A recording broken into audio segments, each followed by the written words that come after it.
Freshly baked. Ayan guys, yummy yummy.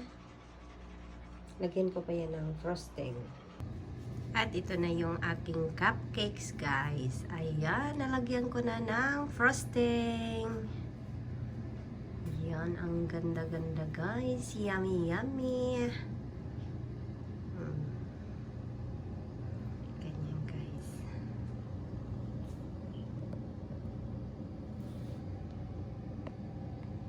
Yan, simple lang yung isa. Ano ito puto itong puto cheese. Pero binake ko siya, hindi ko siya in-steam kasi ayaw kong mag-steam. Kaya ayan, binake ko na lang yung puto cheese. Pero ang aking mga cupcakes, ayan, chocolate cupcakes. Ito naman yung aking mga chocolate cupcakes. Ayan. Malalaki to guys. Malalaking cupcakes. Kasi pang siya, pang muffin size. Ayan.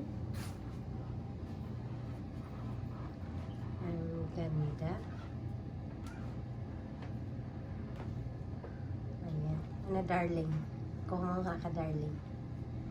Baon ng asawa ko rin guys. Baon ng aking darling.